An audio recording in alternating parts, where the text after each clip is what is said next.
collecting is, I think, the greatest hobby. It's just the greatest hobby.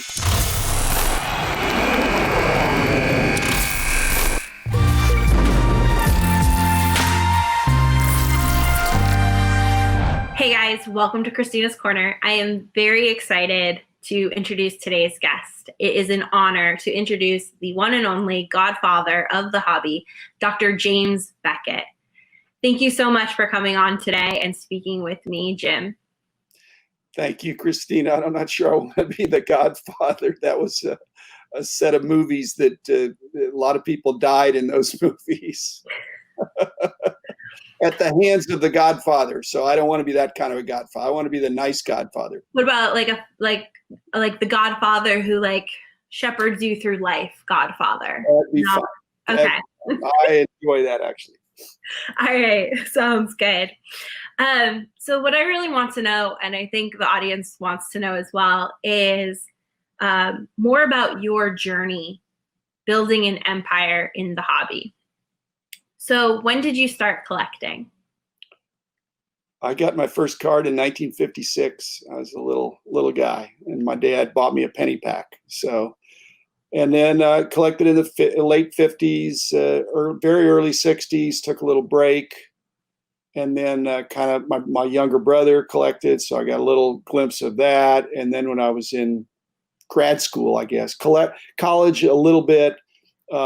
Mainly grad school. And then after that, just very continuously. So there was no empire building bucket list or anything like that. Things just got bigger and bigger. And you just had to hold on for the ride, which was great and a lot of fun. All right. So when did you start keeping track of price analytics for baseball cards? I was kind of a go-to guy even in the early 70s for people asking me what things were worth. And so in 1976 is when I started my first national sports card survey of what cards were selling for. There just wasn't any knowledge, and a few people knew, and they weren't really willing to share because it was so much to their advantage to be able to buy cheaply and sell for a lot more. So I just tried to level the playing field, which was the right thing to do. Okay. I was doing some research prior to our conversation, and I read in the New York Times that you began your company in 1984. Can you take us back to that Bill Gates in his garage moment for your company? Bill Gates had Paul Allen at some point. And I had a great team at some point, but very early days, it was pretty much me, myself, and I. And I thought I was doing great, but the real impact came when I hired a bunch of teammates, which was along the way. Wasn't immediate. I really lost money for a couple of years, but never really was discouraged because, as you know, as someone passionate about the hobby, it's not about making money if you're really doing something you love. And it was a side gig for a couple of years. And so, then it started taking off enough to where it had to be my main gig, and very blessed. So really, really enjoyed helping the hobby grow. The hobby really needed a cataloging and price guide structure that would make people better able to understand it. Okay. And do you remember your circulation size in those early years? 10,000. 10,000? First issue. Yeah. And that's amazing. It was amazing that it was that high.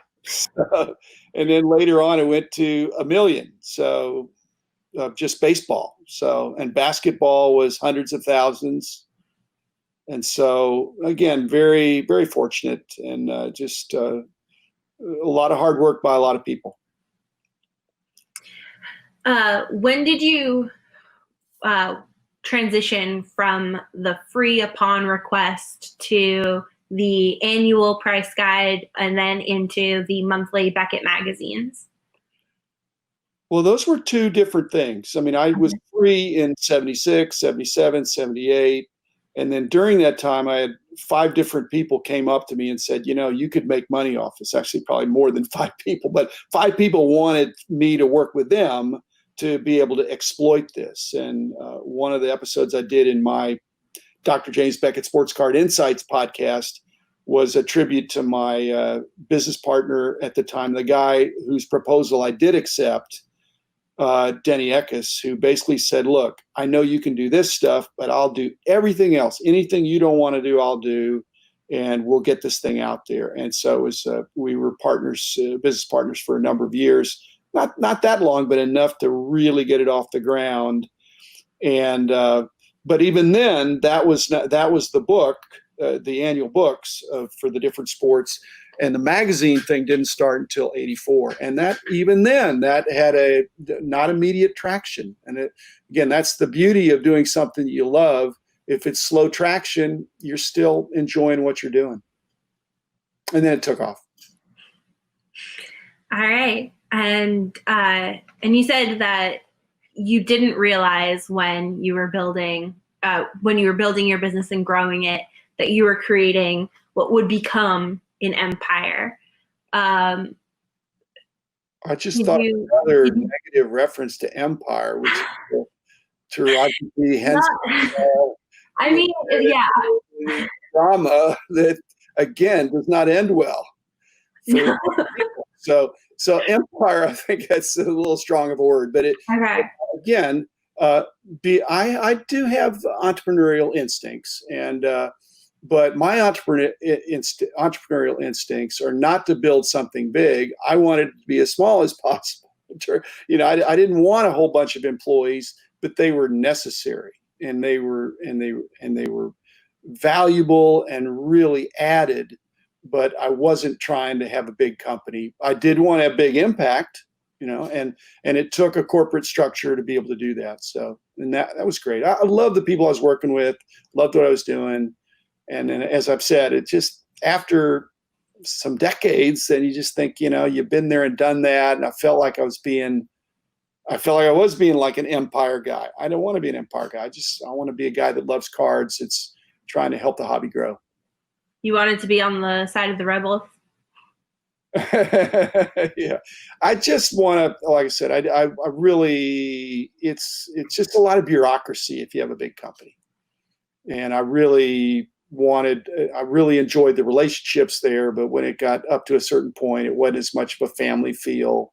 And, from your podcast, you're doing something you enjoy with people you enjoy. And if it got way, way, way bigger and you had all these people doing all these different things, you didn't know what was going on, it wouldn't be as much fun. No, I agree. And it's fun on the level that we are now to really interact with the audience and listeners. Absolutely. Yeah. At the peak, we were getting 1 million letters a year. If you just stick that in, and I read a bunch of them. At that point, I couldn't read them all. I'm not going to feel guilty about not reading 1 million letters, but it just was pretty overwhelming. I can imagine. Or maybe I can't really imagine, because 1 million letters sound pretty daunting. Tubs of mail. Okay. Were there ever low moments when you doubted the need or desire in the community for your price guides and the service you were providing? That is an excellent question, and the answer is no. I never doubted, and the reason I can say that is because I had been a collector. I was a collector. I was a dealer. I was a show promoter. I did all those things, and so I had some understanding of what people wanted. And there were a few naysayers, but not that many. And again, even the naysayers, they're at least caring enough. They were passionate enough to say, there were people who say, don't do this because you're going to mess it up for me. And I'm thinking, if I mess it up for you, I'm really not messing it up for you, because everything that we did was to expand the market and help the market be healthier. And then even the critics came around, because it was just an inevitable thing. And just like I said, it was the right thing to do, and we wanted it. It was, so really never wavered. All right, good. A man of conviction. I like it. So do you recall what the circulation size? I know you said 1 million for, I believe, was that just baseball? Baseball. Okay. And then hundreds of thousands for basketball. And what about football? Same.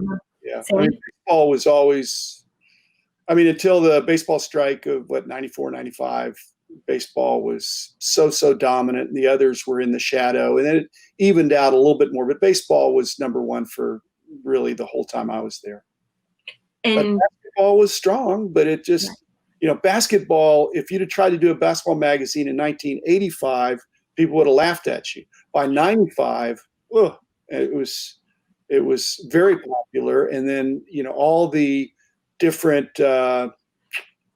inserts, the amazing inserts of Michael Jordan that y'all talk about on your show, most of them are from the mid-late 90s. And they're just spectacular. And you're the art person. The design of those they weren't underappreciated in the day. It's just that they were so scarce that you almost couldn't put a price on them because they were one per case, not for Michael Jordan, but one per case for any of them. Right. And so you just didn't see them. And when they did pop up, people hid them in their collections. There just was no price. And now the prices have gotten high enough that occasionally one will pop up. But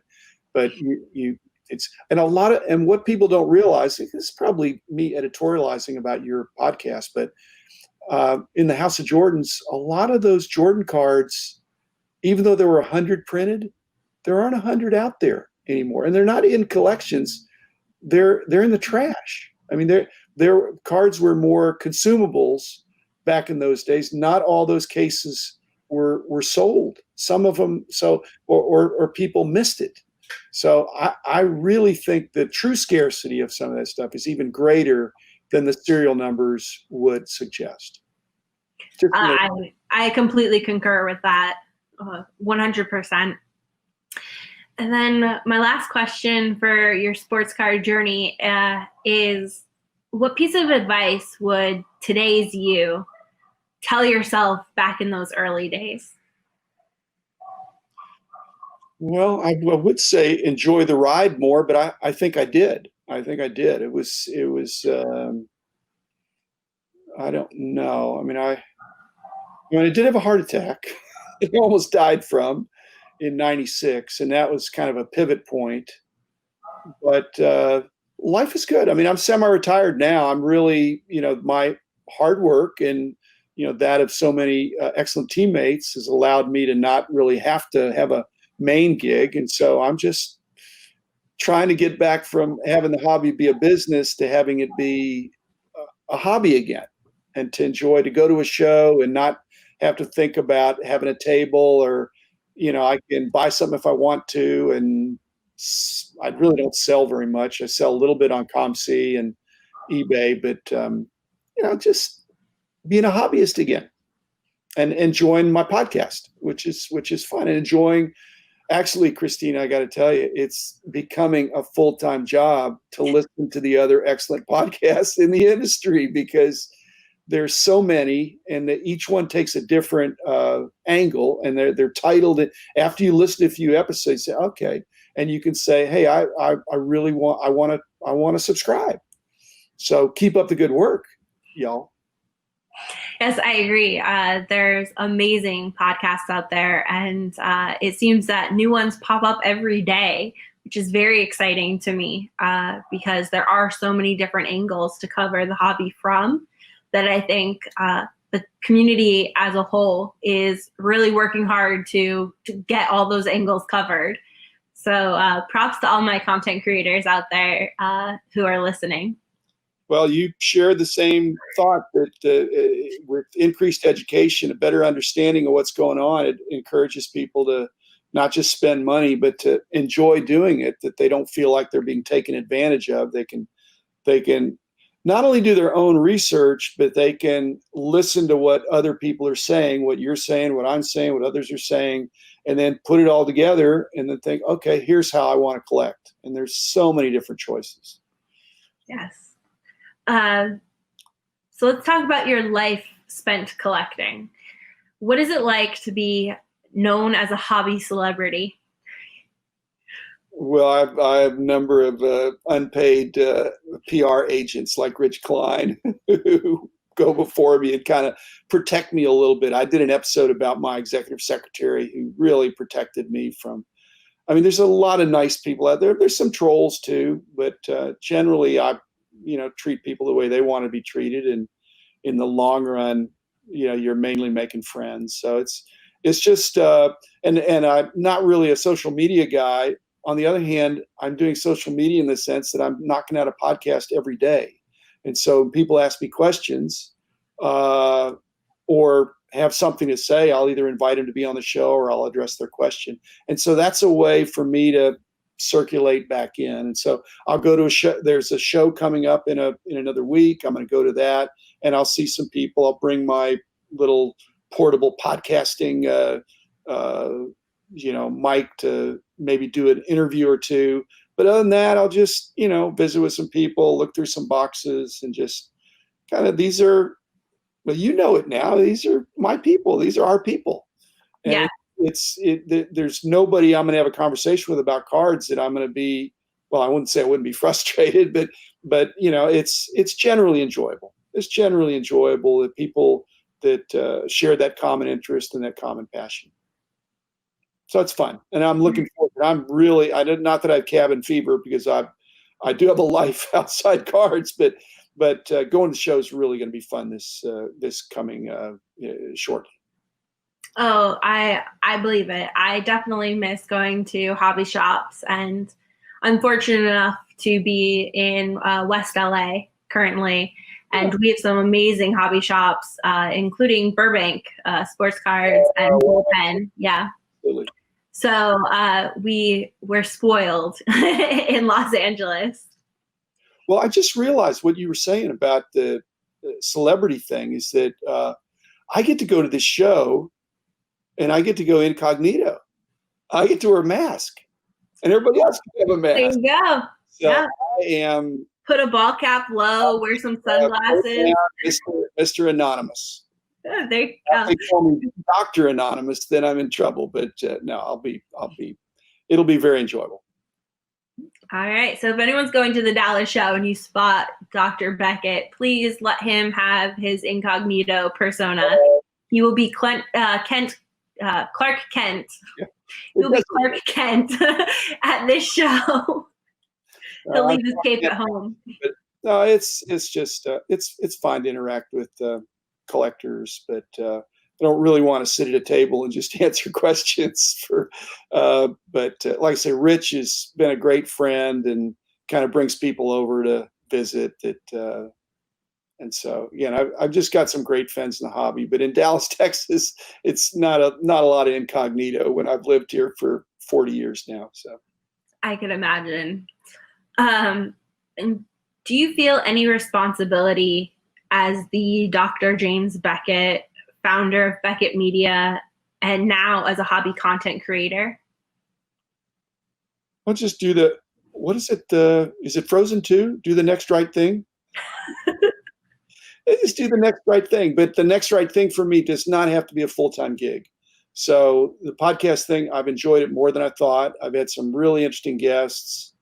And I think it's just like when I meet with people, if somebody wants to pontificate about something, that's okay if they don't take too long. And I've just, if I have shorter episodes and, I have a freedom to do that. And y'all have even more freedom because you don't have time limits. And John Newman reminds me of that too. He doesn't have time limits, but to just be able to say some things and hit the spot on some of them. And if I miss, somebody can say, well, you didn't talk about this. And I said, well, I'll do that next week, or I'll do that in a future episode. So been fun. Okay. And what was it like to be the recipient of the inaugural Dr. James Beckett Industry Summit Lifetime Achievement Award in 2018?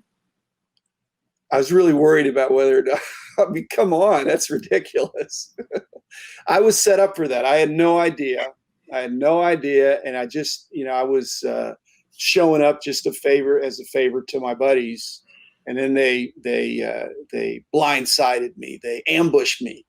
But again, I don't really want to jump back into the full-time fray, but I don't want to rest on my laurels either. And so that was my thought. If I do a podcast, I'll be able to tell some stories, and I can space it out and use these interviews with other people to draw out things that they think about that I wouldn't otherwise think about. So there's many worthy recipients of Lifetime Achievement Awards, and one of the biggest things I've really enjoyed is doing, because I really had this contemplated before I started. I want to do some tribute episodes to some of the hobby icons that have passed away that I knew personally, and some of the other podcasts were talking about them in a past tense that didn't really know them, and no offense on that, they're still worthy of being remembered. But I just thought, so I've really gotten a kick out of that. And I'm looking for things that I can do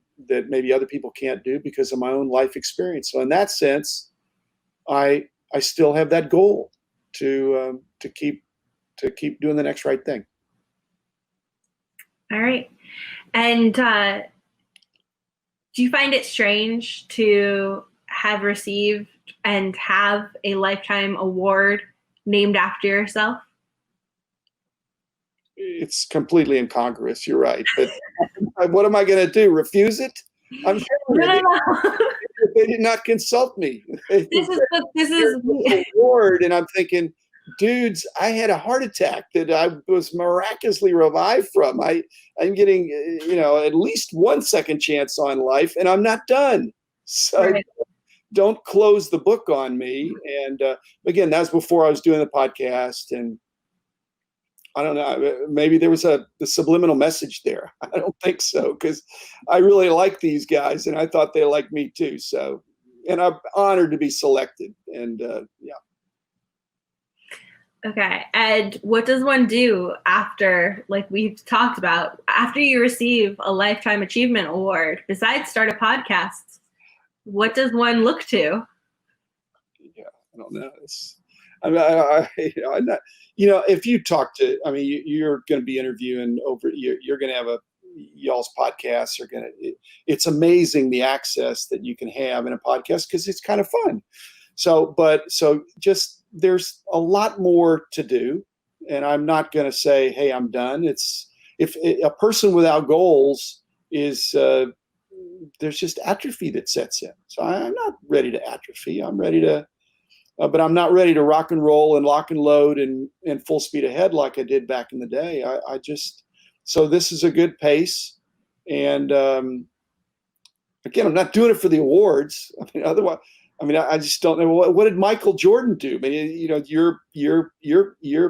He's not your main man. I guess Luka's your main man, but Michael, the House of Jordans, the whole idea, Jerry Reinsdorf and Jerry Krause. Jerry Krause stopped it was The Last Dance because they said it was. Otherwise, he could have had 7, I think, if they'd have kept everything intact. So they could have given him a Lifetime Achievement Award in '98. Okay, but he wasn't done, and that kind of was the peak. And the Wizards' time, he was still a great player, but he didn't quit, and he's still in the public eye now. So I don't want to. Boy, that sounds like I'm comparing myself to Michael Jordan. Please erase that part, because that's not true. But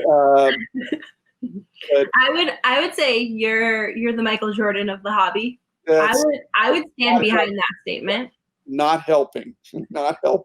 At least, that's.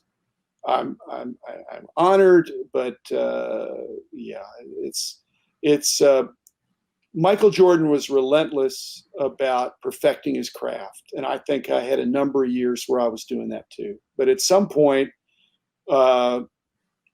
there's a new season of life, and for Michael, there's a new season of life. For me, there's a new season of life, and it's enjoyable in a different way. All right, and then besides your podcast, do you have a Grail project, a dream project that you would like to work on or develop? Yes, it's to get rid of is not the right word, but I want to have less cards every year for the next 10 years. And so to do that, I've got to more aggressively sell. And I don't like to sell. I like to buy, like everybody else that's a true hobbyist. That's kind of the difference in being a collector and an investor. I mean, I don't like selling, but I need to. And so my project really is not to get people say, oh, you don't have this. Well, I've got enough cards that I can't display what I have. And so I'm in the process of trying to have less cards. And so I don't want you to tell your listeners to contact me if they want these surplus cards, because, I take care of a lot of it with Rich and some other things. But I mean, gradually, I just need to have less cards. I mean, my heirs are not interested in having a card collection. And I really take delight in selling cards, fairly priced, I think, for the scarcity, to people that really appreciate them. And that goes for low value cards and high value cards. I just hate to see cards go into dumpster. I'm not saying that, but it's just, there's some low level cards that somebody would still appreciate. And I would love to find that person, if somebody that's interested in a certain player's cards. Yeah. So that's my goal. My goal is to, and what'll happen is, because I have a lot of nice sports art, and people never commented about it when I had it in our big office, because it was all spread out all over the place.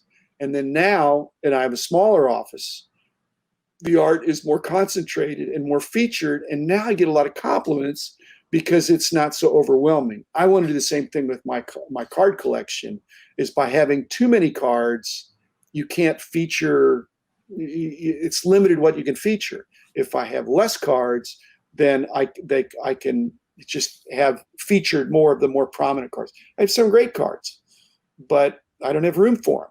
That's the better problem to have, I admit. And, I need to get Chris on my podcast, or Brian, and talk about some of the Jordan stuff I have. I have some really cool Jordan stuff. But I generally, people that have been over here see, I have really valuable stuff I keep at the bank, but I still have other stuff here. But my main display is like one card per person, alphabetized, including all the sports and all the celebrities. So I have like 1,000 different. So Michael Jordan is just one of the 1,000. Mm-hmm. And Garen's in there, and Mickey Mantle's in, but just one.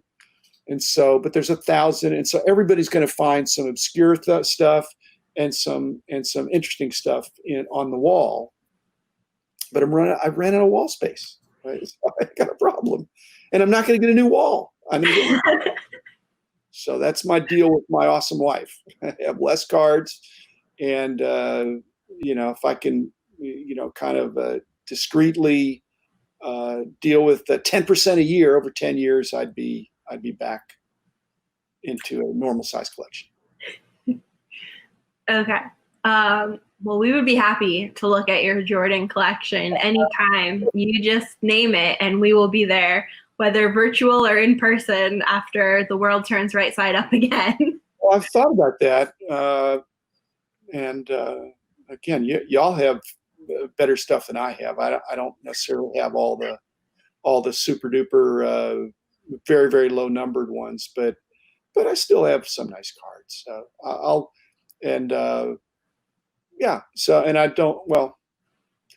I've thought about doing some virtual tours.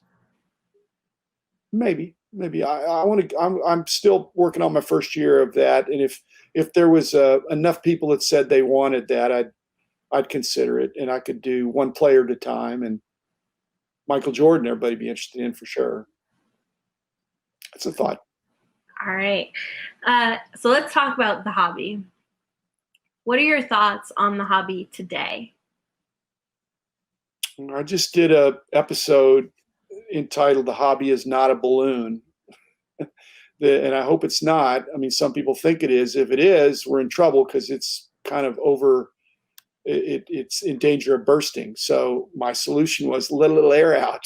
And y'all have addressed this in your podcast, in that when cards go way up, even Jordan cards, which are assumed to be, a can't miss investment, so to speak, But if the market gets flooded, and it doesn't take that much to flood the market, but if prices get so high, cards come out of the woodwork. And so, but that's a natural mechanism that allows the hobby to still be hot without being so scorching hot that it's going to pop. So that's healthy. That something went up, and then it got up so high that a bunch of them came out, and then it dropped down a little bit. It still dropped down to a level that was above what it was before. And so it can be 2 steps forward and 1 step back. That's healthy. That's dynamic. It's not programmatic. It's not deterministic. No one can control the hobby. So when prices go up, actually in the old days when prices go up, then cards were not put out for sale because there was a recognition, oh, I've got something really valuable. But now when some of these cards are getting crazy money, people say, I need to buy a new car. So I'm going to sell this card that I have very little in. And y'all do a great job of that on your House of Jordans. I mean, that's good. And that's good. And that's helpful. So the hobby couldn't be hotter. And I think these upcoming shows, this first wave of shows, are in danger of being shut down by the fire marshal or the COVID-19 marshal, because I think collectors are so passionate, they'll put on a mask and Rich said, is there any better place to die? He said it in a different way, but why not go out with guns blazing? He died of COVID-19 that he got at a card show. What a great tombstone. I think not. I'm not ready to get a Lifetime Achievement Award for that either, or Rich is either. But I think the shows of this late summer are going to be pretty dynamic because people have been cooped up. And as much as the podcasts and even the video podcasts that show things, people want to be there, want to interface directly with the people in the cards. So I think it's going to be amazing. I agree. All right. So in your opinion, what is the biggest change that the hobby has had to adapt to since you started collecting? Big money, not necessarily new money, but big money. I mean, basically, it was very, very rare that somebody could buy their way into it was about the hunt in the early days and not about how big a wad you had. And now, if you have enough money, you can buy just about anything, but you got to have really a lot of money. But there's some extremely wealthy people that have taken a liking to our industry, and that's stretched the prices, and again, hats off to y'all. It starts in basketball with Michael Jordan. When Michael Jordan gets up to some stratospheric amount, people say, well, surely Scotty's worth, some reasonable percentage of that, or Dennis Rodman, or Charles Barkley, Hakeem Olajuwon, all those, Patrick Ewing, all the icons of Michael's vintage. But like I said, it was less about the money and more about the hunt, and trading was more important. And now it's more about the dollars, and that's just probably inevitable. And it's, again, the better problem to have. The people that don't want new money in the hobby are people that want prices to be lower so they can buy up all the cards that they want for themselves at lower prices in many cases. So I just want to turn back the clock, and not like Topps is doing. I want to go back to those years, and I want to buy what I wanted because the prices would be a penny on the dollar. And what your podcast points out, that it's less than 50 cents on the dollar for last year. So you got into 2016. Gee, that's like the dark ages now for some basketball products. Yeah, and we say that a lot. Like, we're willing to overpay for a Grail now because we know in 5 years, when we haven't released that card, it will be at least that much money, if not much more. And we're in it for the long haul, so we don't mind We don't mind paying a little more.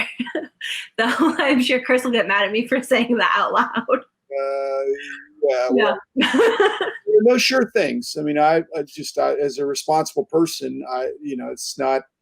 That's what it looks like, and that's what I hope it is myself. But there are no sure things. We saw that with the events of the last few months. I mean, there can be world-changing events, but who knew that was going to send cards up and up dramatically?